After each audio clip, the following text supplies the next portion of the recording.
આગામી 48 કલાક સુરત માટે ભારે સાબિત થઈ શકે છે। હવામાન વિભાગે ભારેથી અતિભારે વરસાદની આગાહી સાથે એલર્ટ જાહેર કર્યું છે। મહાનગરપાલિકાએ તમામ વિભાગોને એલર્ટ પર રાખીને તૈયારીઓ જે છે તે તેજ કરી દીધી છે। તો સુરત માટે શું છે સૌથી મોટા અપડેટ, આવો જાણીએ આ અહેવાલમાં। વૈષ્ણવજન તો તેને કહીએ જે પીડ પરાઈ જાનાને રે। નમસ્કાર દર્શક મિત્રો, આપ જોઈ રહ્યા છો નવજીવન ન્યૂઝ। હું છું સાર્થક પટેલ। સુરત સહિત સમગ્ર દક્ષિણ ગુજરાતમાં આગામી 2 દિવસે ભારે વરસાદ પડવાની સંભાવના વ્યક્ત કરવામાં આવી રહી છે અને બંગાળની ખાડીમાં સર્જાયેલા લો પ્રેશર સિસ્ટમના પ્રભાવને કારણે હવામાન વિભાગે જે એલર્ટ જાહેર કર્યું છે, આ દરમિયાન પ્રતિ કલાકે અંદાજે 50 કિલોમીટરની ઝડપથી પવન પણ ફૂંકાઈ શકે તેવી આગાહી કરવામાં આવી છે। આગાહીને પગલે સુરત મહાનગરપાલિકા જે છે તે સંપૂર્ણ એક્શન મોડમાં આવી ગઈ છે તેવું જોવા મળી રહ્યું છે। તમામ ઝોનલ કચેરીઓએ અને ડ્રેનેજ વિભાગ અને ઇમરજન્સી કંટ્રોલ રૂમને સતત કાર્યરત રહેવા સૂચના આપવામાં આવી છે। સંભવિત જળબંબાકાર સ્થિતિને પહોંચી વળવા માટે ડીવોટરિંગ પંપ, રેસ્ક્યુ ટીમો અને અન્ય જરૂરી સાધનોને પણ તૈયાર રાખવામાં આવ્યા છે। સલામતીના ભાગરૂપે આગામી 2 દિવસ માટે ઓપન ગેમ ઝોન હોય, પાર્ટી પ્લોટ હોય, મેરેજ લોન હોય અને અન્ય જે પણ ખુલ્લા મેદાનમાં હોય તેને બંધ રાખવાનો નિર્ણય લેવામાં આવ્યો છે। નીચાણવાળા વિસ્તારમાં પણ વિશેષ નજર રાખવામાં આવી રહી છે અને જરૂર જણાય તો લોકોને સલામત સ્થળે ખસેડવાની વ્યવસ્થા પણ તૈયાર રાખવામાં આવી છે। સુરત શહેરના તમામ નાગરિકજનોને જણાવવાનું કે 30 તારીખ અને 31 તારીખનું જે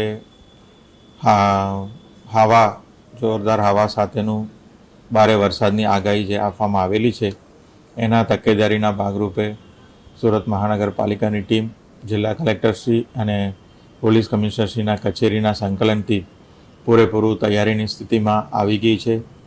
તમામ લો લાઇંગ વિસ્તારમાં જે છે આજે તકેદારીના ભાગરૂપે એવેક્યુએશન પણ કરવામાં આવશે અને લોકોને લો લાઇંગ વિસ્તારમાં રહેતા લોકોને સુરક્ષિત જગ્યાએ ખસેડવામાં આવશે, એમને તમામ સુવિધાઓ પણ આપવામાં આવશે।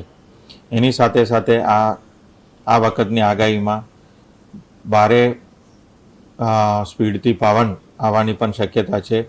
તો એના લીધે હોર્ડિંગ્સ અને જે સ્ટ્રક્ચર છે, શેડ છે, એવાને પણ તકેદારીના ભાગરૂપે કઢાવવા માટે ઝુંબેશ અત્યારે ચાલી રહ્યું છે। કન્સ્ટ્રક્શન સાઇટ ઉપર જે તકેદારી કરવાનું છે, ત્યાંના વ્યવસ્થાઓ, ત્યાંના મશીનરી છે એને સેફ સ્થિતિમાં લાવવાનું પણ સૂચનાઓ તમામ બિલ્ડર્સને આપવામાં આવેલી છે। એ સિવાય હાઈ માસ્ટ જે લાઇટ્સ છે એને પણ લેવલ ડાઉન કરવા માટેનું પણ એલાયદી સૂચના આપવામાં આવેલી છે। એસડીઆરએફ અને એનડીઆરએફની ટીમ્સ પણ તૈનાત છે અને આજે બપોર પછી તમામ જે ટીમ્સ છે એમને ફોરવર્ડ ડિપ્લોયમેન્ટ પોઝિશનમાં પણ પહોંચી જશે। જ્યાં જ્યાં જરૂર પડે તો રોડ રસ્તા બંધ કરવાની પણ તૈયારી રાખવામાં આવેલી છે। આવી રીતે આ જે અત્યારનું જે આગાહી છે એને સુરક્ષિત રીતે પાર કરવા માટે એસએમસી તંત્ર તરફથી તમામ તૈયારીઓ કરવામાં આવેલી છે। નાગરિકોને ખાસ વિનંતી છે કે તમારા ઘરમાં કોઈ પણ એવા અનસ્ટેબલ સ્ટ્રક્ચર હોય, શેડ હોય, પાતરા હોય, સોલારના પણ પેનલ લાગેલા હોય, એને સુરક્ષિત સ્થિતિએ લાવવા માટે ખાસ તમામને અનુરોધ કરું છું। ઝાડ પડવાની પણ વધારે શક્યતા છે તો એવા ઝાડને પણ આપણે તકેદારીથી આપણે કાપી લઈશું અને વરસાદ દરમિયાન અન્ય સમયમાં પણ બહાર ઝાડની નીચે ઊભા રહેવા માટેનું પણ આપણે ટાળીએ અને હોર્ડિંગ્સની આજુબાજુ પણ જવાનું પણ આપણે ટાળીએ। તમામ હોર્ડિંગ્સનું સ્ટ્રક્ચરલ સ્ટ્રેન્થ પણ આપણે ચેક કરી રહ્યા છે। તેમ છતાં તકેદારીના ભાગરૂપે તમામ નાગરિકોને સાવચેતી રાખવા માટે ખાસ વિનંતી કરું છું અને તમારા સહકાર માટે, તમારા સપોર્ટ માટે ટીમ એસએમસી કટિબદ્ધ છે। આજે 30 તારીખ બપોર પછીથી માંડીને 31 તારીખ આખું દિવસ રાત સુધી પણ આમાં આગાહી છે। તો 1 તારીખના સવાર સુધી આપણે એક તકેદારી રાખવાની ખૂબ જરૂર છે। અત્યારે જે ડીપ ડિપ્રેશન જે આવી રહ્યું છે બે ઓફ બેંગાલ તરફથી, એ હજી સુધી આપણે બાજુમાં નજીક પહોંચ્યું નથી। એનું વલણ કેવું છે, કઈ દિશામાં આગળ વધે છે, એનું પણ દર કલાકે, દર અડધા કલાકે પણ અમે મોનિટરિંગ કરી રહ્યા છીએ અને હવામાન વિભાગ સાથે અને સ્ટેટ એમરજન્સી ઓપરેશન સેન્ટર સાથે સંકલનમાં કામગીરી ચાલુ છે। એક નિમ્ન હવાનું દબાણ જે બંગાળની ખાડીમાં ઉપસ્થિત થયું હતું તે તેજ ગતિથી ગુજરાત તરફ વધી રહ્યું છે અને તેના કારણે આજે ઓરેન્જ એલર્ટ, આવતીકાલે રેડ એલર્ટ અને 1 તારીખે ફરીથી ઓરેન્જ એલર્ટની ભારે પવન સાથે વરસાદની આગાહી સુરત જિલ્લામાં કરવામાં આવી છે. તે સંદર્ભે સુરત મ્યુનિસિપલ કમિશનર દ્વારા તમામ તૈયારી કરી દેવામાં આવી છે. સાથે સાથે જિલ્લાની અંદર જિલ્લા વિકાસ અધિકારીશ્રી દ્વારા પણ તમામ તાલુકા વિકાસ અધિકારીઓને એલર્ટ કરવામાં આવ્યા છે. એ સાથે સાથે પ્રાંત અધિકારીશ્રી અને મામલતદારશ્રીઓને પણ એલર્ટ કરવામાં આવ્યા છે. તે પૈકી નીચાણવાળા વિસ્તારોમાં જ્યાં પાણી ભરાવાની શક્યતા રહે છે ત્યાંથી સ્થળાંતર કરવા માટેની સૂચના આપવામાં આવી છે. સાથે સાથે આ વખતે ભારે પવન પણ સાથે આવવાની શક્યતા છે. તેથી જેટલા પણ લૂઝ સ્ટ્રક્ચર્સ છે તેને પણ ઉતારી દેવા માટે, હોર્ડિંગ્સ ઉતારી દેવા માટે તમામ નગરપાલિકાઓને પણ જાણ કરવામાં આવી છે. મારી ખાસ એક વિનંતી પશુપાલકોને છે કે આપના પશુઓને આપ બાંધીને રાખો છો, તેથી જ્યારે વધારે વરસાદ આવે અને પાણી ભરાય તો તેવા સમયે તેને તણાવવાની શક્યતા રહે છે. તેથી જ્યારે વધારે વરસાદ આવે અને પાણી ભરાવાની શક્યતા જણાય તો પશુઓને ખુલ્લામાં રાખો, તેમને તાર સાથે કે કોઈ પોલ સાથે બાંધો નહીં, તેથી તે પોતાની રીતે જે સુરક્ષિત જગ્યા છે તે શોધી શકે. અગત્યની જે વાત છે કે આવતીકાલે 31મીએ ખૂબ જ ભારે વરસાદની શક્યતા છે.